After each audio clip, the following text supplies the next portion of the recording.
Hello and welcome to another episode of The Woman in You with Zoe. My name is Zoe Abubedu-Ado and I'm your host for this show. Today I'm excited to introduce a guest to you, a young woman who has turned her love for cars into something she does passionately on a daily basis. She washes cars for a living. But when she's not washing cars or making cars shine, there's one other thing that she does. I'll be telling you about that shortly, and I'll introduce my guest to you. She's a very young woman and her energy is infectious. I believe and I know that you're going to enjoy this conversation as much as I do. My name is Zoe Abubedu-Ado. Stay tuned, I'll introduce my guest shortly. You're welcome back to the show. I've given you a fair idea of who my guest is or what she does. And she is in a male-dominated space. So today we are here to speak to her just to find out what motivated her, what prompted her to get into the car washing business. Saraphina Akua Boateng is my guest. Join me as I interview her. Hello, hello, hello. Hi. How are you doing? I'm good. How about you? I'm doing great. Wow. Wow. So quite interesting to see a woman do this at a washing bay. Oh wow. What motivated you to do this, or what pushed you into doing this? Well, it's something I don't know. I just learned from my brothers, and I've had to work with it all this while, all these years. This is what I've been surviving on. So it has become more like my daily routine.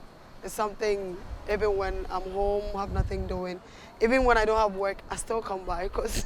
Wow, you love the job that much? Yes. If you are not on duty, you still come? Of course, sure. To wash the car. Yes. Is it because of the money? Because I know you make quite a lot. I know people give you tips and all that. Is it because of the money? Oh no, or it's not bored? it's not because of the money. Me generally, I don't have a lot of friends. That's why I have that name Uncle Rebel for myself. I don't work with a lot of people, so that's where I can spend my time. If not here in the studio, or maybe I'm on the field playing volleyball. That's all. You love cars, do you? Of course, yes. I want to be a mechanic. You want to Yeah, I want to. graduate? Yeah. Tell me about it. I want to.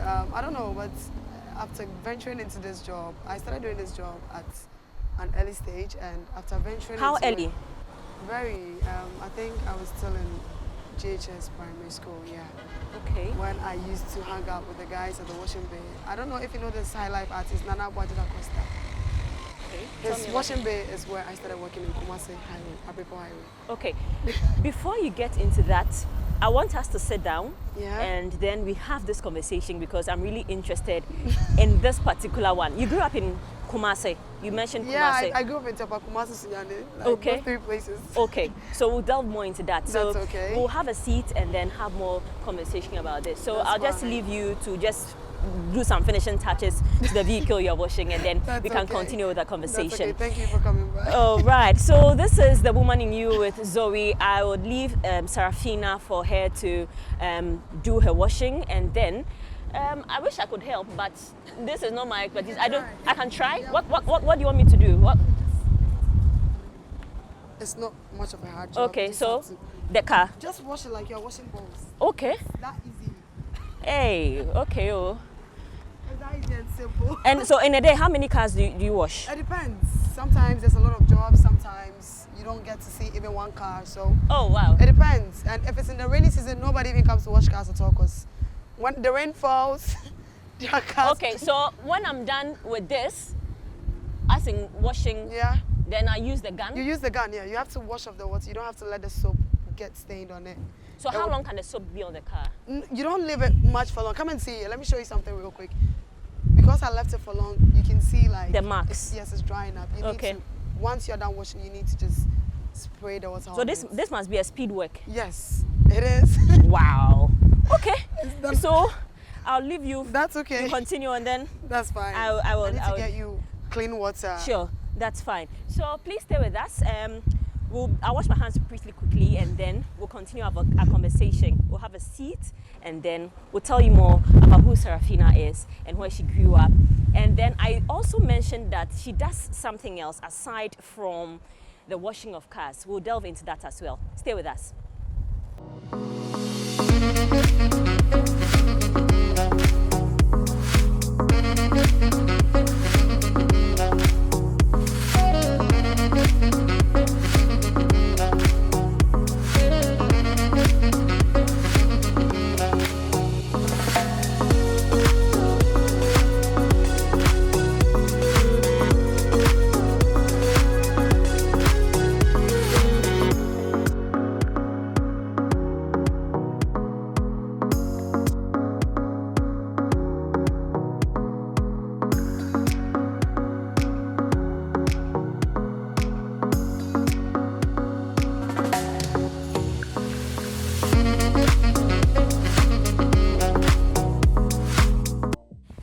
much for staying with us once again. So, as I stated earlier, we are at the workplace of Saraphina, Akua Boateng. So you would have to bear with us and the sound or noise at the background because we are at a workplace and it requires that they use the gun or machine gun, which is a bit noisy. So Saraphina, we started the conversation and we were talking about how you started. You started in GHS, which you should have been about 11?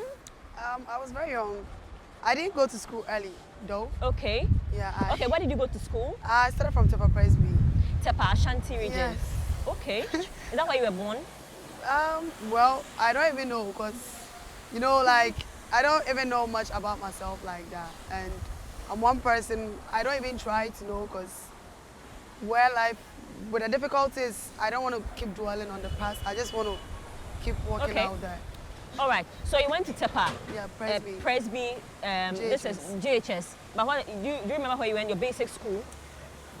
Yeah, from primary JHS was in Tepa Presby JHS. Then I went to Sewa Kese. Got transferred to Nalerugu Senior High School. Okay. And then, yeah. Why the transfer? Well, it was because of sports. Okay. Yeah, it was because of volleyball. You know, at that time, I wasn't literally paying my fees myself. So it was like wherever the wind blew me, I was just following. Okay, so how long did you spend at Sewa? Is it Sewa? I went to JHS, SHS 1 to, I left in the middle of SHS 2. To Nalerugu? Yes. Okay. Senior high school. Yeah. And once I just got there, they had to like give me a captain because that's the reason why like they got me. Okay, so they poached you. Yeah. And then you are really a good volleyball player. Wow, that was back in the days, not today. Oh, are you sure? Me didn't know captain. No, but after volleyball players, even in their old age, Yeah, they still of play course. very well. Yes. My mom was a national volleyball player. I was shocked when you said that. Yes, and even till today, she's over 60. But once she picks the ball and she spikes, you realize that this person really... I would want to meet her. So I'm sure you still have that flair. Yeah, of course, I still when do. it comes to volleyball. I still do. And how did you feel when you had to move because of sports to another school? Well, it was amazing, you know, like it's always a great feeling knowing that you're doing something good and at least someone appreciates you because growing up, I had always felt like I didn't belong and all that. I've always struggled. I've had issues with myself personally, like trying to fit in and let everybody like me. So it felt good that for once, I didn't have to even struggle to let people see me, but I was seen for something, like people just enjoyed what I was doing. No, I'm just interested in how that transition happened. So is it a sports tutor who saw you? Yes. Okay. There's this man called Mr. Didi who used to be the sports teacher at NAS. So we went for some regional games and he was like, nah, I need you. I need you in my team. If I should come in for you, what would you do? Like, what's your requirements? I'm like, I'm cool. No requirements? No, so far as I'll be comfortable, I'll be okay. I'm okay. So what will you say you're an old student of? Because I'm at both schools, so I don't know, because both schools too claim me, you know? When my music journey started, like, both schools claim me. Everybody's like, yeah, that's my old student, that's my old student. Okay. And it's amazing. They're all well, like, receiving. They're all doing amazing for me. So when they picked you up to Nalerugu, what the sports become like there? I mean the volleyball, because they picked the star player. That was my peak. Like that was where I just started rolling. Because once I got there, I won all my matches. Whoa. Once I got there, I became the head captain, like right instantly. I was a transfer student, and a lot of people I even had a lot of issues with the girls in there because it was like you just got here and they just gave you a captain, like, how we've been here. And I just headed my team, like, we won almost all our games. I only had one obstacle, and that was against Gagis, that's Gambaga girls. Okay. They were always standing in front of me. They were always like, nah, you can't win all the matches. Those girls really worried me. At the end of the day, like, it was amazing because, you know, going in a different environments, meeting new people, like, getting to try new stuff. I think that is where I started learning to manage my anger issues. It started from there. Because, you know, in a volleyball team, it's a team of 6. Once one person gets angry, it affects the entire game. So you have to make sure you pull your team, like you hold your team down, make sure everybody is okay before a game starts. Even in a game when someone is angry or anything, you have to make sure you work on that as a team captain. So talking about sports, we just ended Olympic Games. Yeah. And Ghana, we have a lot of talent. We Of have course. good players. Yes. How did you feel, or did you, I mean, worry at all that we didn't have any representation, volleyball, handball, football? Were you worried? To be honest with you, I was so disappointed. Very, very, because when we look at the volleyball teams we even have in Accra here, let's forget the rest. There are better teams out there. But let's just talk about Accra division. We have a lot of players in here. They are doing great. Especially the Ghana Beach volleyball team. Trust me, they've won almost all their matches. They could have even represented the Ghana Police Service, their volleyball team, and immigration. I think they're the top notch we have. They could have done a lot, but I didn't even see any of those people in there. And funny enough, in Ghana, we don't literally appreciate talents like that. But wasn't it also a qualification issue, so that in the sub-region, maybe we didn't qualify? Well, I have no idea, even if they were called or not. They have to invite you before you can partake in stuff like that. And mostly they handpick players. And I didn't see most of my predecessors. I didn't see any of them. And so it was like, wow, you guys, if you had picked these people, you would have gone somewhere. I didn't see any of them, and well, it was just disappointing. And did you do the volleyball beyond secondary school? Yes. Okay. I actually captained the Winners Spikers. Okay, In Accra, I've played for La Pioneers, I've played for Model Ladies, I've played for a lot of teams. Yes. Oh, wow. I have. Volleyball was like a daily routine, because it was part of me, because every day, you have to go to training. It's like a daily routine. Something that is part of you, so it's something I couldn't do without. Is that something you'd still love to look at again or re-look at? Or now your love for washing cars Right now, I only play Sunday special. Oh, Sunday special. I don't know, you're ready before, I don't know. Because we're not losing energy now, and I'm just going before, so that's the only thing I do. but you should develop it to see our sports develop as well. Well, we can, but sometimes we have issues too. There are problems everywhere. If at least we can have people look at us and be like, okay, you guys are doing well. Let me fund you. You guys are doing well. Let me push you to this extreme. It'll be very amazing, but we don't get that. They don't even look at volleyball in Ghana. Nobody even cares about volleyball. But the volleyball teams are doing very well, even more than the football players. I can boast about that because I know the matches we've won. We've gone to beyond. We score like almost everybody. But they don't even pay attention to us. Sometimes you can even go for games that even part crab and my cry like normally ladies only say my dear you want with it. Who come baby I call game and you normal part tissues it's hard to get. So nobody wants to even put in a lot right now. So if there's one thing that you would want to tell the association, is there volleyball? There's a volleyball association. Yes, we have. I mean, what will government to take a critical look at the other sports? What would be that one thing that you would want the government to do to tackle the other sports? Well, to me, I'll just be honest with them. They should just pay attention to other sports.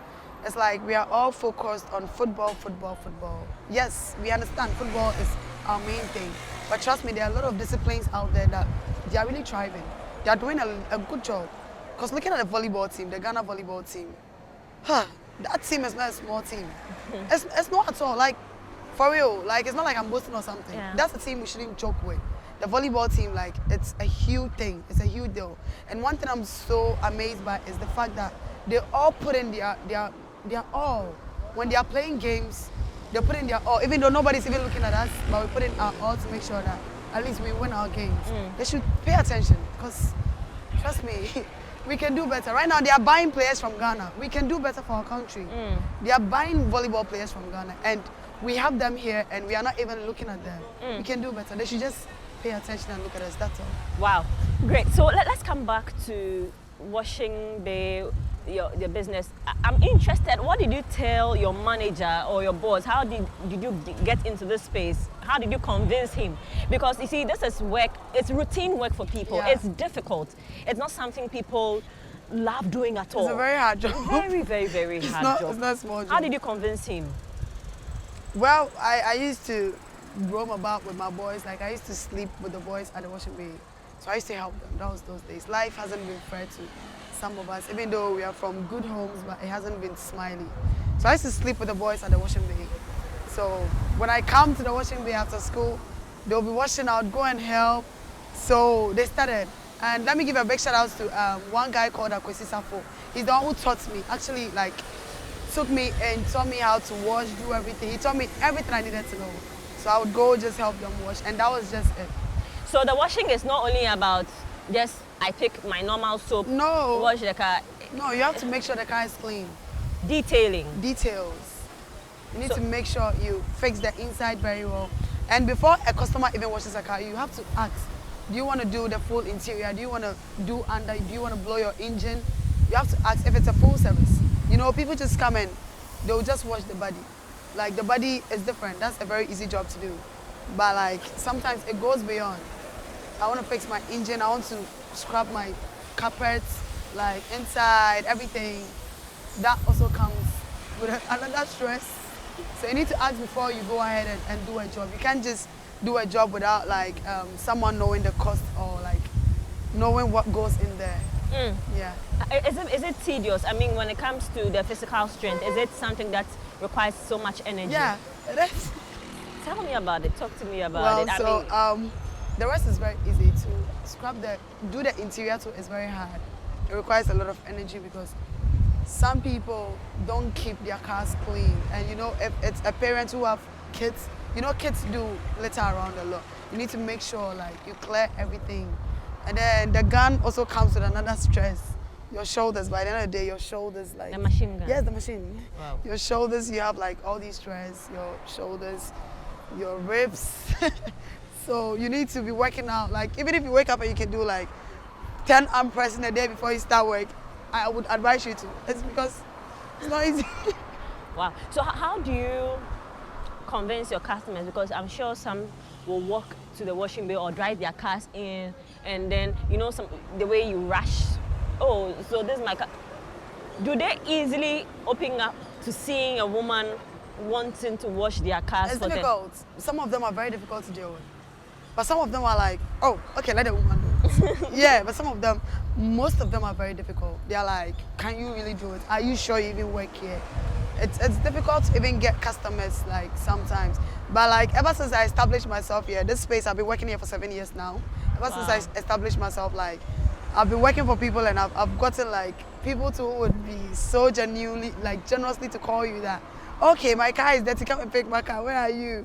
Come and pick my car and come and do it for me. So, like, once they get So you must learn how to drive. I mean, all those who work in washing bays, because we've had few incidents where some of them try to move cars and then they mess it up, they bash it. So over here, my boss doesn't allow us to move cars. He has specific people that he allows to move cars. And me, I'll be honest, I don't drive, I only ride.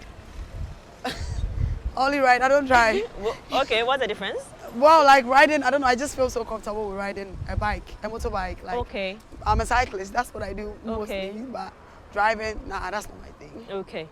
I always tell my brothers that one day when God smiles at us and I get a car, I'll be a queen at the back. They should be doing a stress for me. So this is something that you've been doing for quite a while. Then you've really made some good money. Well, it's money but not money, because at the end of the day, Accra is not easy. You have to pay rent, because I don't have anybody to come and pay my rent for me. I don't have anybody anywhere to come and pay my rent. You have to pay bills, light bills, water bills. You have to take care of yourself. Like, it's not an easy job to do. And at the end of the day, I have to fund my studio works too, so. All right, this is still The Woman in You with Zoe. I believe you're already having an interesting time listening to Saraphina speak about her journey. She spoke about sports. We're speaking about her washing bay journey as well. I believe that you've had an interesting time. We'll take a quick break here. When we return, we'll be speaking about her music. Saraphina is into music as well. She will tell us if she's composed some music, perhaps maybe sing some 1 or 2 lines for us, and then where she still sees herself in the near future. Stay with us. You're welcome back to this episode of The Woman in You with Zoe. Saraphina Akua Boateng is my guest, and we've been talking a lot about her life, and I want to find out from her where she sees herself. Is this something that she would want to do for the rest of her life? Saraphina, Fina for short. Yes. That's how you prefer to be called, right? That's my stage name. Okay, your stage name, that's your music. We'll come to the music in a bit, but is this something you see yourself doing in a long term? Of course, in the next like few years to come, I want to own my personal washing bay, and I want to train women. I don't want to employ a man. Why? Why do you want to train women? You know, like there are a lot of girls out there on the street. Sometimes I find it funny when I hear that there are no jobs in Ghana. Yes, there are no jobs, I understand. But you can create a space, a safe space for yourself. Trust me, over here, I've been working here for 7 years, and it's only once that I've been harassed by someone. And being harassed, my boss had to step in for me. In 7 years, just once. You need to create a space where like you can feel free and call home, where you won't be disrespected, you wouldn't be harassed or anything. So I just feel like putting women on is what I should do. Men can handle themselves. Which is great. Yes, men can generally handle themselves.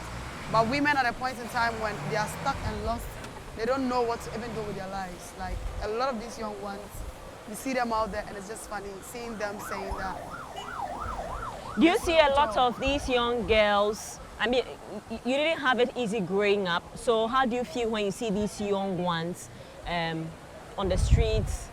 I mean, basically where you used to be years ago. I feel sad because I don't even want my enemy to go through that.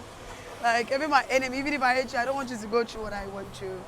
But like, you have to stand for yourself.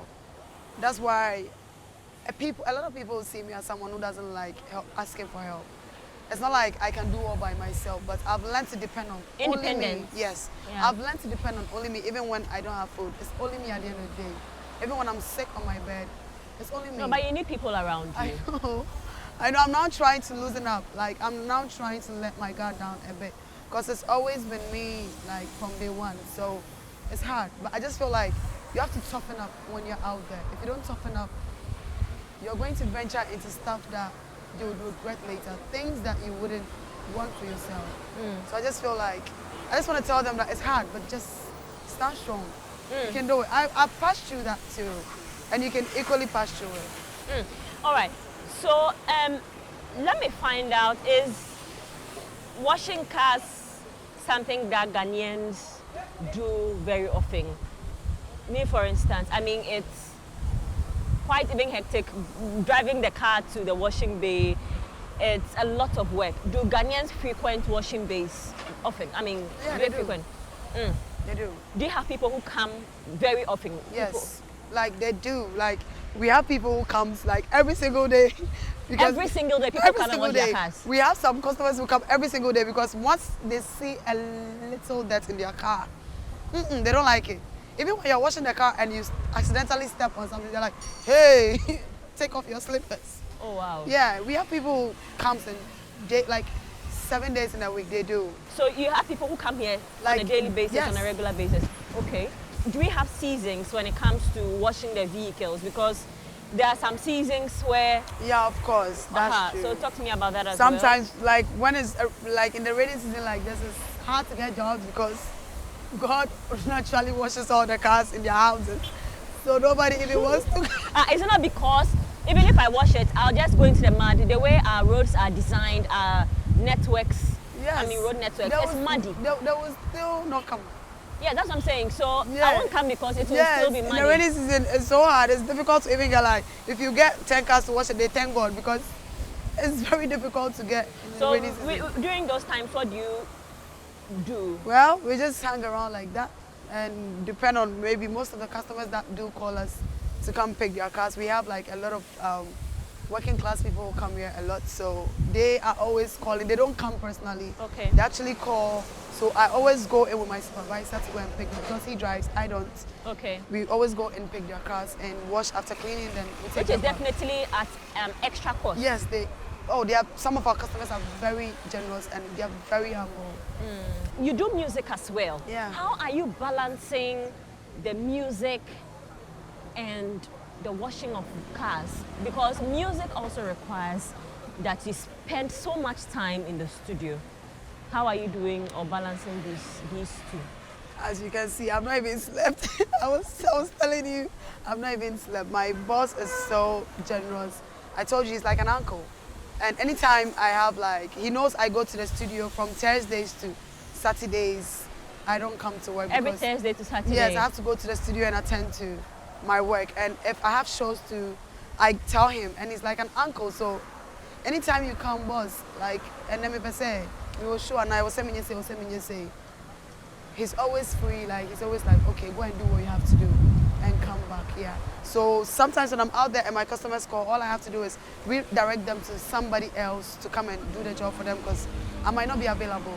My boss is very, for that one day, my boss is very You should generous. be thankful. Yes, I'm so thankful I have an understanding boss. It's not every boss who is that. I mean, I've done a lot of jobs and it's not everybody who will tolerate something like that. You working and then like taking time off to go and do other stuff, nah. It's not everybody who tolerates that. At this point in your life, which one comes first for you? Which one? Music. Music comes Yes, first? of course. Anytime, no matter where I am, no matter what I'm doing, once you just give me a call, if it's about music, I have to stop everything. What type of music do you do? I do Afrobeats. Okay. Yeah. And how long have you been doing music as I've been well? doing music How for did a you long discover? time. How did you discover your passion or your talent for music? So I remember back in school at Sewakes, my senior would let me sing for her boyfriend before, like she sleeps. Oh wow. Yes. Every song, like she would call me, hey, Saraphina, come and sing. Like I started like doing music. Music has been part of me. It was my escape because, like I said, life wasn't easy, but it gave me some motivation. Listening to music was always my hiding space where I could hide, cry, listen to music, cry. I could just listen to music and just cry for no reason. What kind of music were you listening to? Those days I used to be listening to those Maria Makibes, Brenda Fassie's. I grew up in a in a home that they love music, and all the families I stayed with, I was always listening to music because they all love music. So it was easy. I generated that passion from there, and I had I could write my own poems at an early stage. So that's just how it started. You're really multi-talented because you did sports, you do music, and you're washing cars away. Will you say you are a tough girl? I mean, there are people who are calm, who are naturally soft. Will you say you are, in quotes, as Ghanaians who say, we are a hard girl? Charlie hard, the always street is what no one hard, yeah. Streets never for uncle, so you probably hard. If you're not hard, trust me, like, how many people would you get in a day to call, oh, Charlie, come on, send me scan and they'll do it. If you're not hard out there, like, come on, you won't survive. Talking about being hard, there's a perception of women who are seen to be all over the place and very vocal and are loud. There's this perception that people have about them. Will you say you fall within, or you've had such experiences where people box you in a certain category and think that, oh no, this girl, she's sort of not a cool girl, she's a bad girl? Several times. It's not once, it's not twice. Several times. But one thing about me, I don't really look at people. At the end of the day, I have to be happy myself. I have to do what makes me happy. I have to do what like I can to survive. So however you feel about me, putting me in that box, that's your perception. And I respect that because everybody's entitled to their opinion. I can't change how you feel about me. And I know myself very well. I wouldn't let what you say about me like distract me from what I'm doing. Whether you say it or you don't say it, I'm still gonna be a loud girl, like I'm still gonna be a hard girl. That's who I'm gonna be. It wouldn't change. Yeah. But you know you being here, you are hard, right? You know what I'm saying, you are hard? tell me about Are it. you not working right now? You are out here working. You are hard. Because like a lot of ladies in Ghana right now don't like working. They like depending on other people. You are hard, and I can't sit down and just discredit your hard work. Just because you're hard doesn't mean you're a bad person. You understand? So however people think about you, well. So then again, you would agree with me that the environment you grow up in also shapes Yes, it does. the way you behave and It the way does. you really see does. your perspective of life. It does. So when you were growing up, how were you seeing life? What was your perspective about even growing up? Did you want your independence at a very early age? Trust me, when I was growing up, if I had gotten at that time, like I would have committed suicide at that time. That was a tough time. it was a very tough time growing up. So like I wasn't seeing the world like to be nice or anything. I just saw it as stress. I was like, why did I even come? Why am I even here? Because it was too tough on me. So I never even saw it like today I'll be able to even sit here and like at least be able to buy food for myself. I never even imagined I could do something like that. Because back in the day, I have to even go and help market women sell before I could get money to buy food for myself. It could go days without food. So I never even saw it like I would sit somewhere, like I can buy clothes for myself. I can even get a place to lay my head or even eat. Like, I never saw it to be so nice. But what's your perspective of life now? Right now, I see it as like, everything happens for a reason. Everything, just like you said, everything shapes you. Like, how you grow up shapes you to become who you are. So that's why when people like talk about me mostly, and it's like, yeah, like wearing anklets means you're a prostitute, like you have a nose piercing. I don't really mind because, of course, that is how I feel. That's how I feel about myself. That's what I want to do to myself. Those days when I didn't have a place to sleep, none of those people came to me to even give me a space to sleep. None of them came to me to give me food to eat. So right now, I don't see the reason why what I do should bother you. If it bothers you, cool, it can bother you. But to me, right now, I'm just living my life because at the end of the day, like I said, it's you and only you. You have to be happy for yourself. You have to do what makes you happy. You don't have to try to please people because of what they think about you. Yeah. How long do you spend in the studio? 3 days. Continuously? Yes. Why? That's where I'm coming from. Why? Why 3 days? You know, the producers today have their schedules. Okay. You know, they have people booked. So once they give you a specific time, okay, this time is for you. You have to meet their requirements because if you don't meet up with their requirements, maybe the time you would be ready, they won't be ready for you too. So you have to respect their job too. So once I'm there and I receive a call, okay, so we've changed your weekend schedule. You have to come from Monday to Wednesday. Sure, let's go. I have to go. And you've been doing this for how long? For a while now. I've been doing this 3 days thing for like a year now. Yeah. Consistent from Thursday to Saturday? Yeah, consistently. Okay. And so within those periods, you don't come to work? No.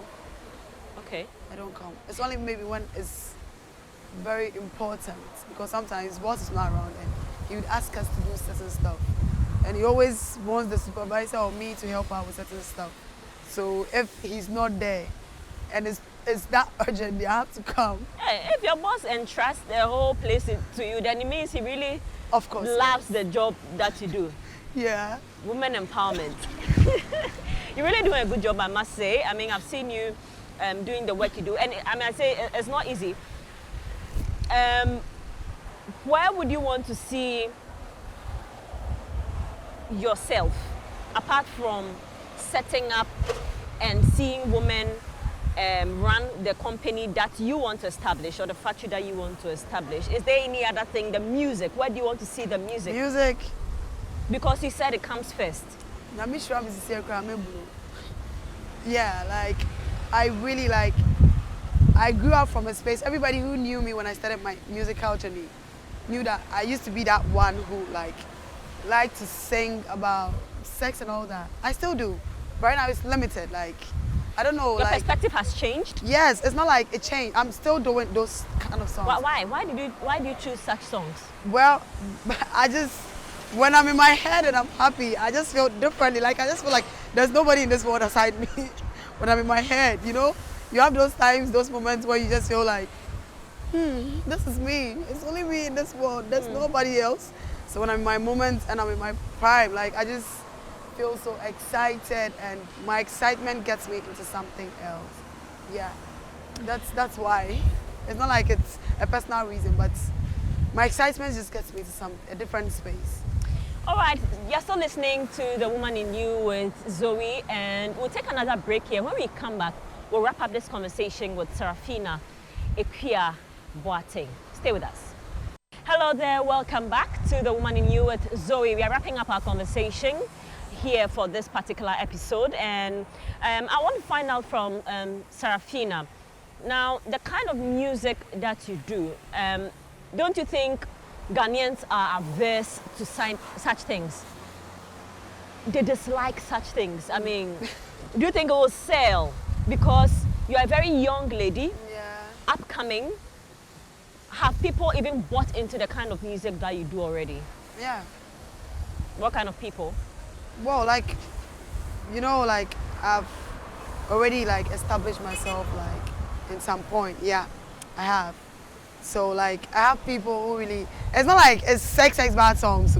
Like it's So explain it to us, because what you have told us is already in our it's not head. like I have this song like something like see my love it can't done it can't done it can't done me kuma day this kind of love ain't no fit to fade no like that's the kind of I do like very like emotional like songs, you get me? It's not like bad Oh. young koye niyama and all those things. Okay. Young koye niyama they know, but like I have these ones that I don't know, but people actually encouraged me to take a step because it was like, yo, the kind of songs you are doing, you need to really do it because you are doing good. Like you're doing good for yourself. Like you're trying, and people would love what you're doing.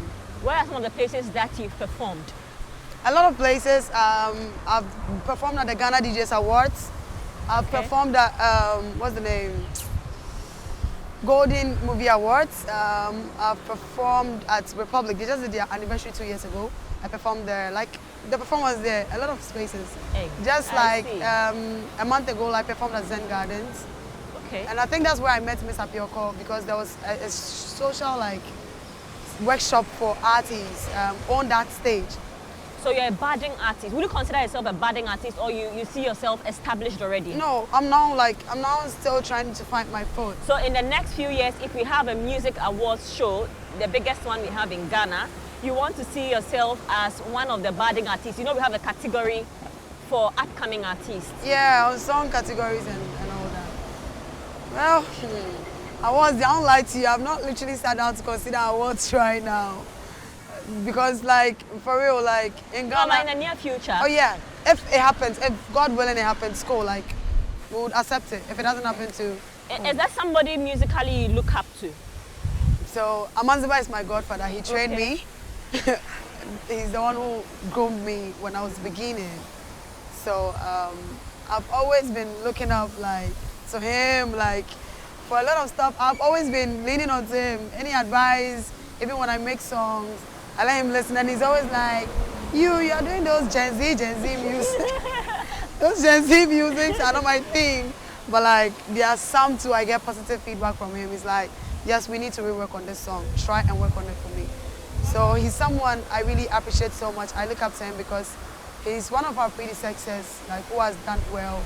And I feel like if you have someone like that close to you to advise you and educate you on certain stuff, there are some mistakes you wouldn't make, and there are some spaces you wouldn't go to. You would just like be straight, because he keeps telling me, always be humble. You don't know who you are going to meet climbing up. So make sure that wherever you go, don't like have issues with anybody. Just, even if you have issues, just keep it in your head. Don't voice stuff out, just move. What is your assessment of the Ghanaian music space? Do you have a space within that space at all? Do you see yourself there? I do. Because there are a lot of young people with talent as you do. I do. We really say your talent is so unique that you find yourself or see yourself within that space. There is one thing that always makes me happy. Is the fact that I get people who always wants to see me perform. Like that alone is what still like keeps me going, because to be there and to just have people randomly call you, when it's your next show, we want to pull up. Because of course, when I get to the stage. And what kind of people are these? These are people around you, or you have random people? Random people. Like, you know, there are times we even go to shows and people, at the end of the show, people are going to be like, please, what's your handle? I want to listen to you more. Like, I know it's not solely because of the music, but just the kind of like energy, the presence they felt. Because there is no way I'm going to step on your stage. For that one, yeah, I know myself. There's no way I'm going to step on your stage and someone will be sitting there like that looking at me. No. Once I step on your have stage, the energy. Yes. Once I step on your stage, everybody has to get dancing. Of course, if you don't dance, I'm leaving. I came to entertain you. That's my job. So if I come there and I'm not able to even like do my job well, I failed as an artist myself. Like I should be ashamed of myself. So that fact alone, that thing alone motivates me. It could also be that where the space you find yourself or the area you find yourself, the people do not appreciate the kind of music that you also do, or you always get shows where people are into the kind of music you do. You say you do Afrobeat, right? Right? Yeah. Okay, so I try to balance my work. I try to do high life. Okay. I try to do dancehall.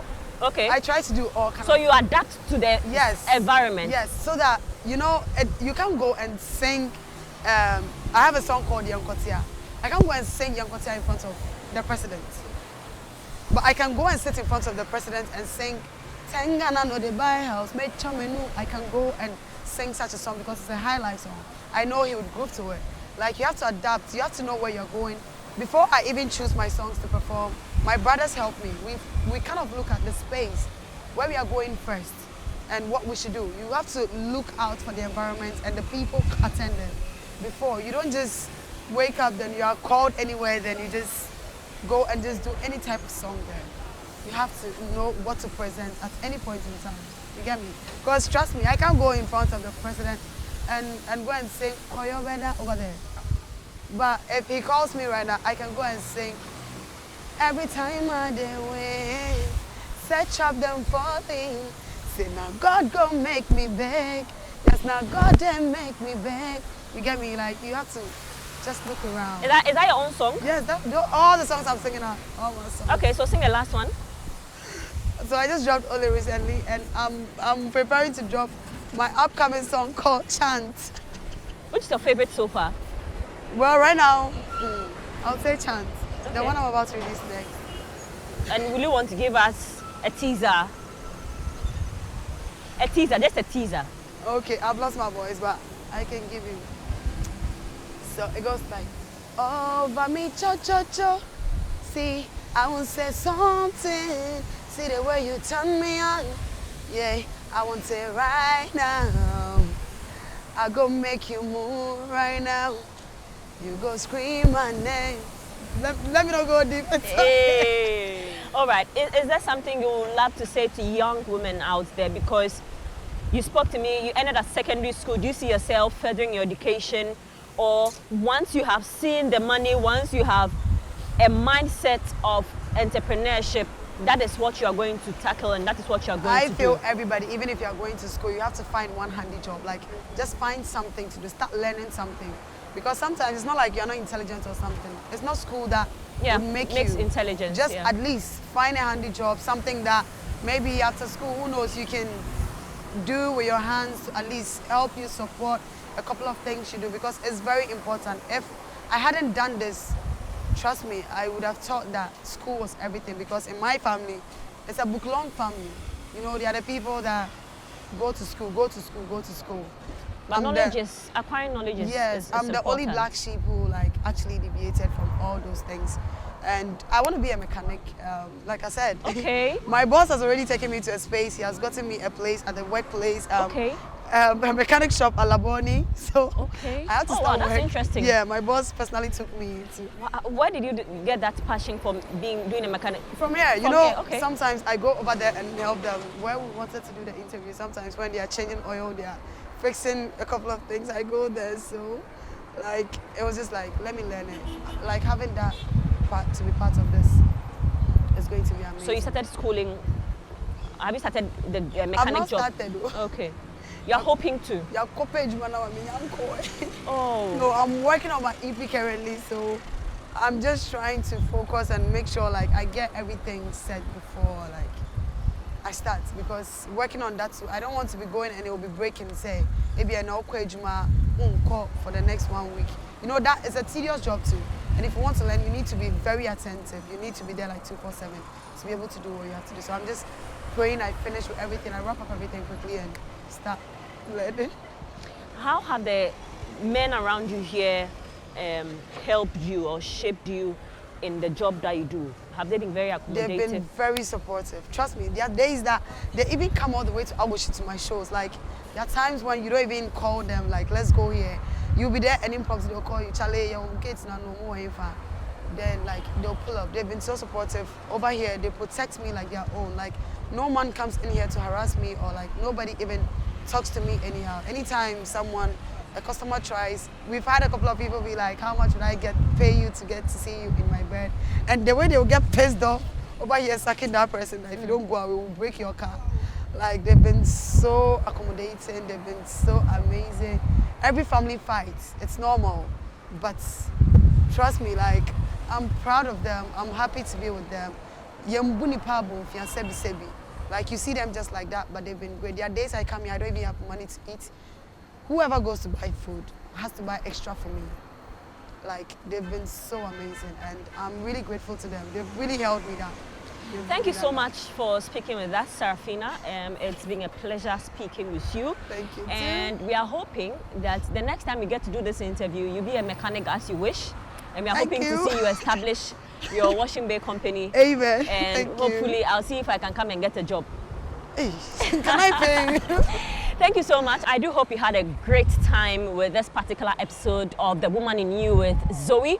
Saraphina Akua Boateng was my guest, and really interesting conversations we've had there. So she's a washing bay attendant, she's into music, she played volleyball actively at a point in time. I believe you had a really good time. Till we meet again on another episode, my name is Zoe Abubedu Ado, and it was fun doing this with you. See you again.